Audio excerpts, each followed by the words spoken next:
Do you ever feel like there are things you need to talk about with your students but don't know if you should?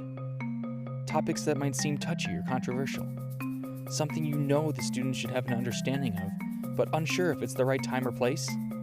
Yep, we're talking about race.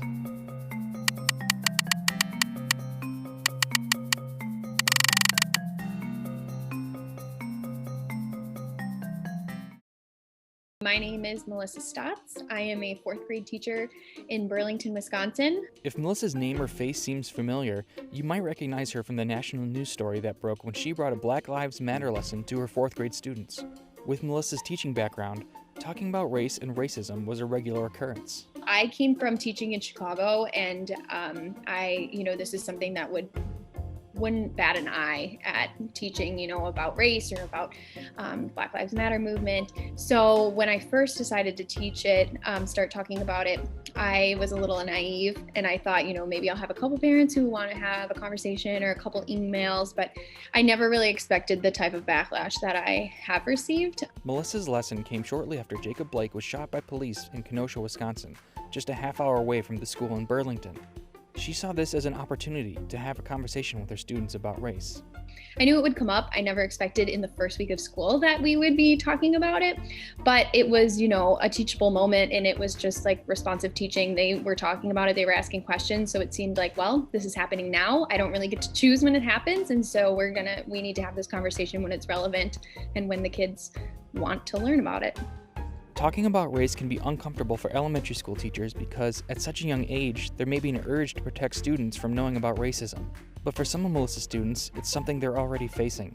I had one of the Black students in my class telling us about, how someone called her the N-word, and she was trying to share it. And some of the kids were just like shocked and like, what? You can't say that. And then other kids were like, what is that? What is that word? What is that? And had no idea. So there's definitely like a huge spectrum of kids. So, I figure if they're old enough to be experiencing this every day, then their classmates are old enough to be learning about it. And we just, have to do it in a way that is accessible to them. But I really do feel like they want to learn and they want to have these conversations. And so what better time than now, when they're young and they are open, their minds are still open and they're ready to learn all of these different points of view.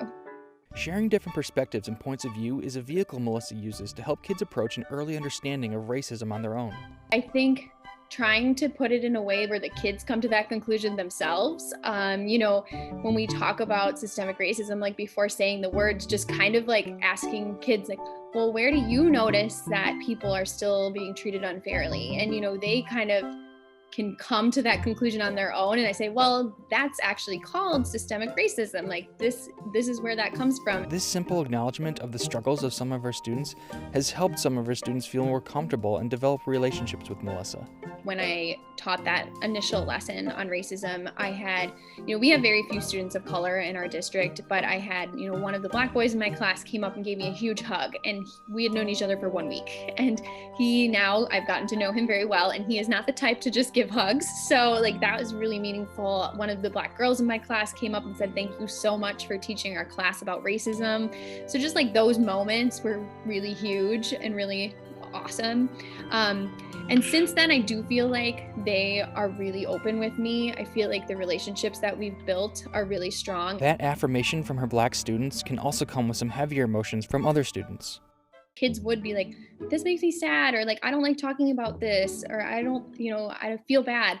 And so I just kind of try to be open with that. Hey guys, some people have told me this makes them upset or this makes them feel sad or down. And that's okay, because this is a really uncomfortable conversation. What people are dealing with is really uncomfortable and sad. And it's okay for you to feel that way, because that means you're empathetic, trying to show them if you're feeling these emotions, it's probably because you feel bad that this is happening to someone. You feel bad that this is happening to your friend.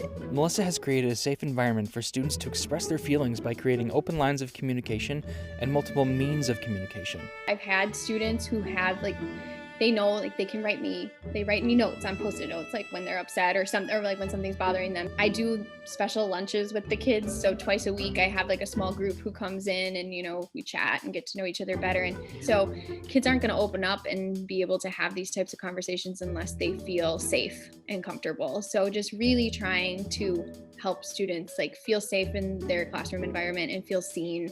I think they're ready to like have these conversations. They're open to it, and they're open to still listening and, wanting to hear other people's point of view. Even if I'm saying something that might not be exactly what they're hearing at home, saying like, your parents are, we all have our own opinions on things, and it's my job to present the information to you, all different sides of it. And then you get to come to your own conclusion based on, what I say, what you read, what you see on TV, what your parents tell you. So just kind of trying to give them that full perspective. Whatever way you decide to communicate, there are plenty of resources available to you when it comes to race and racism, even if you're unsure where to begin. And there have been times where I've told them, hey, I don't have the answers, or I don't know the right thing, and like, I'm going to try to figure this out with you. There's just so many resources out there that I feel like when people like say, I don't know where to start, I'm like, you're just not trying then, because like it's everywhere if you want to learn. What are the ways you're talking about race and racism with your students?